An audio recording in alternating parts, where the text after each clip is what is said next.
Your Town Matters is funded by the Government of Canada through the Local Journalism Initiative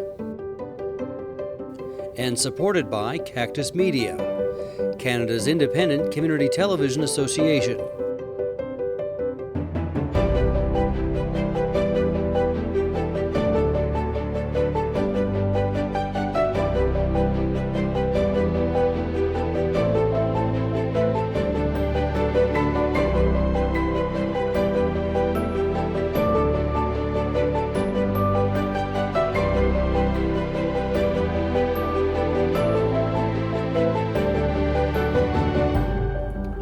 Welcome to Your Town Matters. I'm Andrew Sutton. My guest today is the newly elected mayor of St. George, John Detorakis. Thanks for being here, John. Thank you very much, Andrew. It's always a pleasure to be coming here. Excellent. So today I want to do a bit of a postmortem on your recent initiative to, at least proposal to build a library in St. George. Yes. Which was rejected, I would say, pretty concisely by council and by a lot of the members of the town. Yes. So could we just talk a little bit about why you believe the town had so many concerns? Well, first of all, I will pick up on the word post-mortem that you mentioned, because there were some kind of a talk about fights to death. There will not be fights to death, or there were not ever were supposed to be fights to death. It was a hearing where people had the opportunity to actually voice their concerns or the things in favor. And there were some things that came out of there that they will stay with us way after this hearing, like the plight of the physically disabled in our town. That has not been solved. It's still with us. The fact that our library needs some major improvements, that will stay with us. The concerns that they were voiced, there were in two groups. One was the cost, the operating cost, the effect of this cost on our taxes. And that was coming from coming from a former councillor. It doesn't matter how much funding you get. You have to look at the long-term costs and the utilization of these projects. In my opinion, the town cannot afford to maintain these facilities, to staff them and maintain them. And the other group, who was perhaps the most vocal, was one that was considering another project which also play in the background, and that is the project of a hub which is part of a provincial initiative to attract and retain people who may be coming from outside Canada to work in our industries. And they felt that by actually having a library may actually kind of undermine their initiative to actually put that hub. I want to pick only one point about this group, that I did not see anything contradicting between what I was proposing and what they were proposing.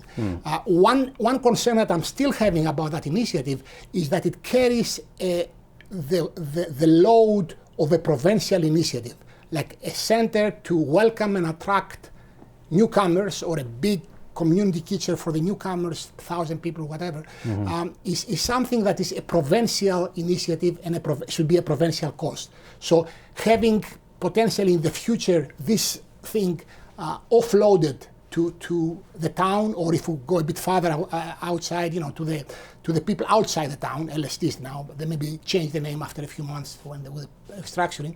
I thought there was something that I have serious concerns. So if there is a problem with cost for one library and a walking track, the same concerns are going to be multiplied by 10 for what is proposed, and that will stay with us. So you're saying that the main purpose of this hub is to attract and retain foreign workers. Outside who are needed for our industries. Industry, yes. Yeah. Yes. And since that initiative to attract foreign workers who would then become residents. Actually, the correct word is increase population by attracting foreign workers. Okay. The population increases the theme of the provincial government. Right. And since that's an initiative of the provincial government, you believe that the provincial government should should be paying for this hub. Correct. Okay. Not only to build it, but also to operate that part operate. of the operation which relates with that program. Yes. So, from your understanding, what facilities would be in this hub? I have read the report, and the current plan is for this hub to include a library, a working center, a working track, which is basically what I was asking now to apply for. But it will also include some sports facilities, which I'm not an expert about the demand for them, but it's racquetball courts. I don't play racquetball, but maybe other people play. Basketball courts, a large community kitchen. We have already a community kitchen at Magadevic Center, which can accommodate 100 people, but now they're talking about accommodating 10 times that, potentially 1,000 people. And of course, the welcoming center, which to some extent mirrors, from what I understand, work that right now is being done by the Multicultural Society Association, which it's funded by it's not funded by the municipality. It's funded by the government and some other private corporate interests. So that's the hub. Okay. I think the large kitchen would be interesting, but it does. I've talked to to the ED of the Multicultural Association before, and she's talked about their desire to have a facility like that. Yes. So that they can do their multicultural days. Yes. And yes. Which have been quite popular, and they would like to do more of those, which I think are great community building. Well, we do have a kitchen right now. We do have a kitchen, state of the art. The Magadevic Center can accommodate over 150 people. So scaling it up to 1,000 is a big thing, because I have not seen any evidence yet that there would be a lot of foreign workers coming to town. In fact, from what I understand, most of the emphasis of the industry right now is pushing automation, efficiencies, robotics. And any people who are actually right now who have been part of the program, because of the housing shortage, they have been housed in St. John. So they're essentially taking the bus and they're coming to St. John. They're going back and they spend their salary in St. John. So how that will change by actually building a big kitchen or having a welcoming center, I cannot see the how connects A with B.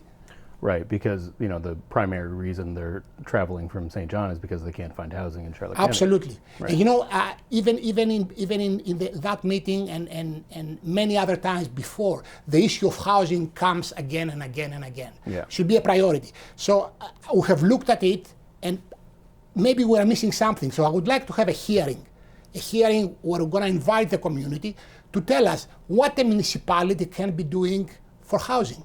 What we are missing, and like one thing of the process that we started, because there have never been hearings in St. George as far as I can remember, and not as vocal and active. So I'm quite pleased about that part, that so many people came out and we engage in this open democracy process. So housing is one thing that I would like to actually set up a hearing and ask the community to tell the council what they think that we should be doing, that we are not doing. Right, because it's not as if the municipality itself will be building houses. Well, it can happen.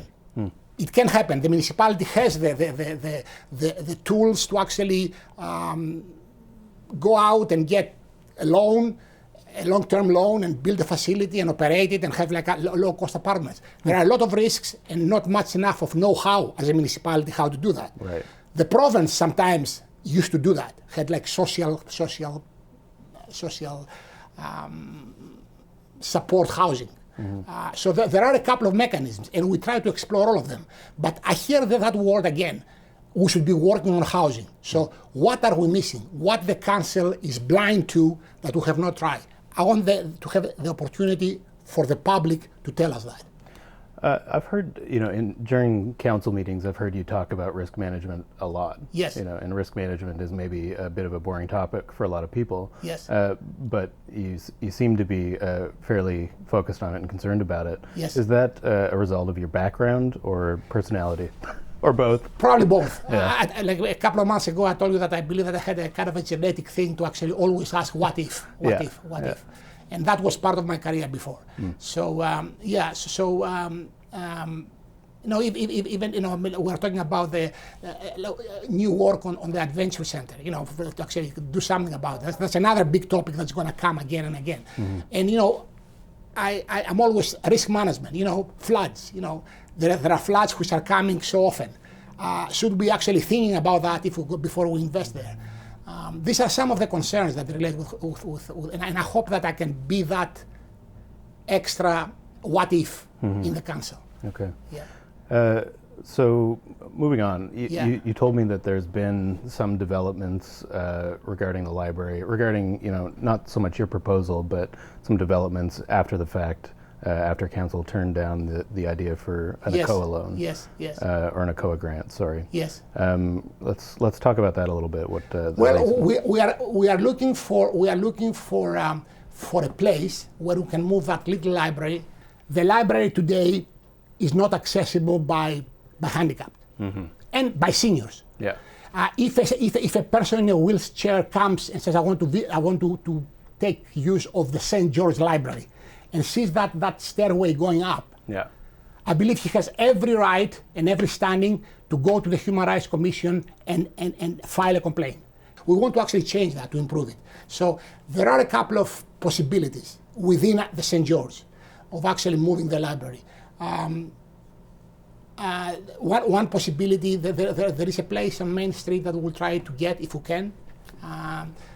There is a Magatevic Center who has a lot of space, has 2 large rooms. So if we can actually manage its operation, so we can offer like 4 days a week from 1 o'clock to 5 o'clock library operation in that, it is accessible by physically disabled. It's a beautiful space. There is more tables to sit around.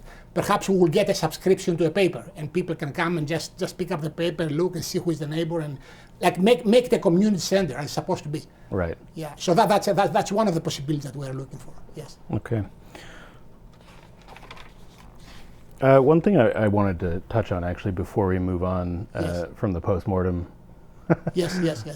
Is there was a lot of opposition to the idea of expanding the center because of into the baseball field.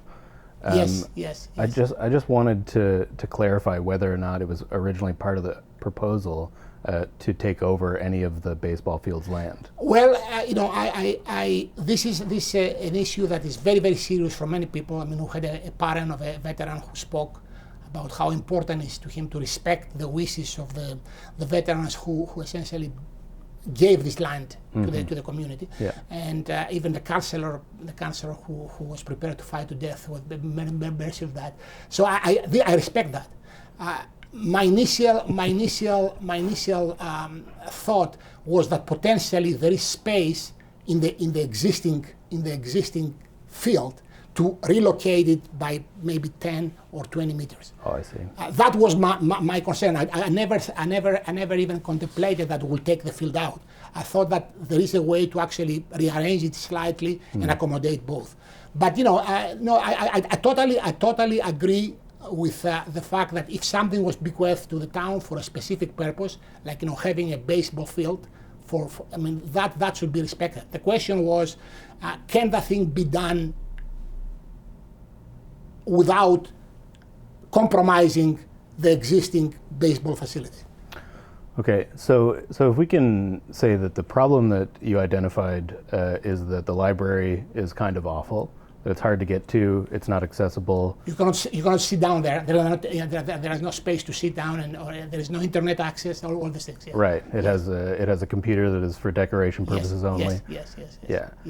And so your first idea to solve that problem was to move it to the Magaduvic Center and expand that. That didn't work out how you planned. Yes. But the problem still exists. Correct.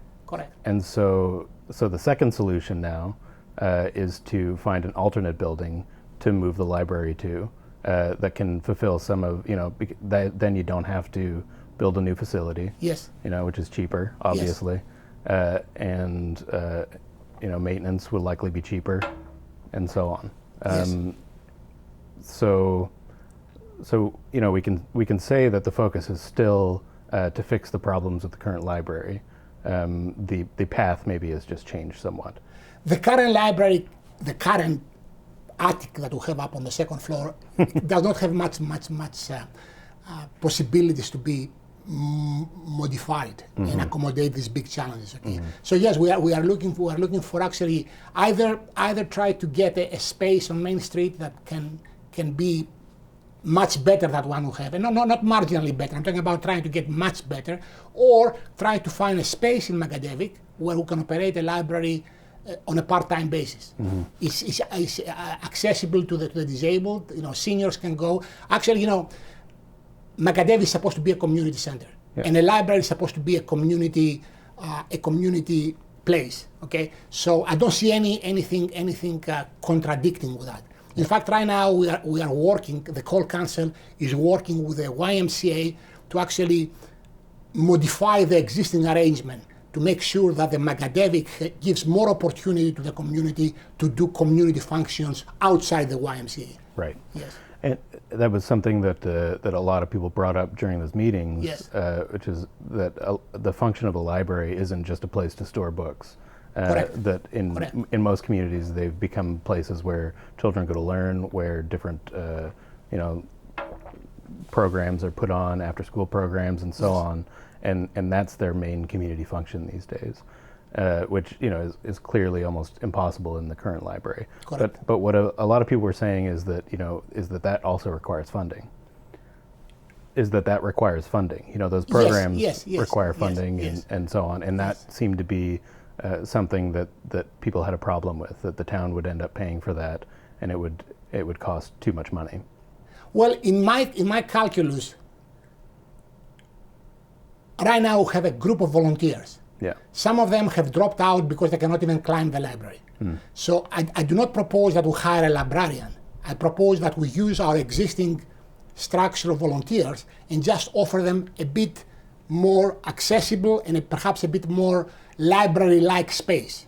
Library-like space, because what we have right now is not a library-like. It's almost like an attic on our second floor.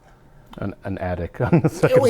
It's very much. If you look the narrowness of the stairs going out, the steepness of it. That's why I'm calling it. I mean, maybe I'm exaggerating a bit, but it's a very, very challenging to actually access this place, even for an able body. I think that there are some opportunities, even if there are interim. If I don't know what's going to happen with that hub, and if the province is going to be willing to absorb the cost of their welcoming center and all that. But if it's going to have to wait another 3 or 4 years, or we need a solution, an interim solution, and this is what I'm aiming now. Okay. Yeah. So on August 3rd. You guys are having another special council meeting. That's correct. If you look at the town website, it has been announced a couple of weeks ago that we're going to have one. It was supposed it's to actually for the council an opportunity to debate a position that was developed by the staff, the CAO. Which identifies certain things that we should be communicating to the government. One of the top things, as I told you before, is the sprawl of the businesses just outside the boundary of the town. Sorry, just to clarify, yes. The point of the meeting is to talk about the local governance reform. Yes, right. Yes. And the municipality's position on that. Yes. Okay. Yeah. Like we have a position from our CAO who developed a proposal, but before it's sent has to be past the approval of the council, and there may be an opportunity to modify it, edit it, add, subtract. All right. And the position right now, as is presented, one of the things that it has is the sprawl of our businesses to the edge of the town, an area where essentially they get full access to the town, but they don't have to actually be part of our tax base. And there are also some other more serious concerns. You have major, restaurant chains like Tim Hortons or Subway. There is another one, a private business a bit next to it. You have all these places which are operating near each other, and they have septic tanks and wells. Mm-hmm. I mean, just the health and safety reasons may be a good reason for the town to make a proposal that we're going to put water and sewer in this area, and we're going to annex it because it's part of our town. Mm-hmm. So this is one of the things we want to communicate to the ministry, because if they're going to be restructuring, now is the time to do it. Right. Yeah. So to extend the town's boundaries Yes. out Yeah. to the highway junction. Yes. The other thing which I kind of like in what our town's the staff had developed is the need to actually recognize that we are just post-COVID, and people are stressed out.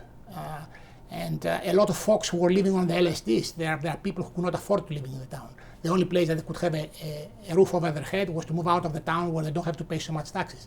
So bringing something like that now, where everything is so stressed, may be a bit cruel. So, if they're going to do something, they better leave significant time for adjustment, for people to actually recognize the fact that they may have to actually pay a higher amount of taxes and try to cope in ways of that. So these are the two things that I personally saw in that proposal that I feel very comfortable about it. Okay. Part of the, from what I understand, part of the impetus for the local government restructuring is because of the double taxation issue. It is, yes, but there are also other issues. Like for example, the issue of road maintenance, the issue of snow removal, snow plowing. These are major cost components that right now had been absorbed by the province. And from what I understand, any form of mixing or consolidating municipalities who right now pay for it through our taxes, and areas which right now are getting this service free at a very special rate from the province, because they do pay provincial tax. There's no question about that. But it's like perhaps 40% or even more less than what we pay inside the municipality for these services. I mean, these are major components. Road maintenance and snow removal are major components in the budget of the municipality. Yeah. And that has to be absorbed by someone. Right now, it is the province who actually serve these communities, and they had like almost kind of a contract with them, like an understanding. So now they want to modify it, and that can be quite awkward. So in the return to green, you mentioned that council has learned some lessons that you'd like to carry forward. Could you talk a little bit about that? Well, I believe that everybody has learned some lessons through the COVID period. And they learn it in many ways, both because they have been participating in a number of different functions remotely through Zoom or other platforms. Everybody has either a laptop or a smartphone and was able to actually work and communicate in a meeting, can be 100 kilometers or 1,000 kilometers away. We have a lot of people who came to our province because of that capability, and they hope to retain it. They can work in Toronto, but doing the work here. Yes. The town, the municipal act has been modified to actually recognize the ability of people to do their civic duty, participate in a meeting remotely through Zoom or whatever other platform. And that is does not change with the green period. I mean, we just got to move. This is entrenched in the legislation. So unless they go back, and I don't think that they're going to go back and remove that, because we learned something out of this crisis. We learned that we can actually do our job from our home, or we can participate in a meeting while we're out there. So I don't see that thing as the rule coming up, but I see it as a potential tool that we gain from this crisis. The other thing that is also important is, I'm talking often about the importance of open democracy, of being able to actually have our meetings open. That process, the Zoom process, if I can call it, guarantees that everyone who has a cell phone or a laptop can actually log in and see the council conduct the town's business. And that is, I think that's something positive that we gain out of this experience. Really highlights the importance of affordable internet as well. Absolutely, absolutely. I know maybe we're going to have more people lining out of the Magadevic Center in their cars, getting access to the free Wi-Fi. But yeah, I mean, there is an issue of affordability in high-speed internet. Yeah. Thank you for being here, John. My guest today has been John Detorakis, Mayor of St. George. You're watching Your Town Matters. Thank you for joining us.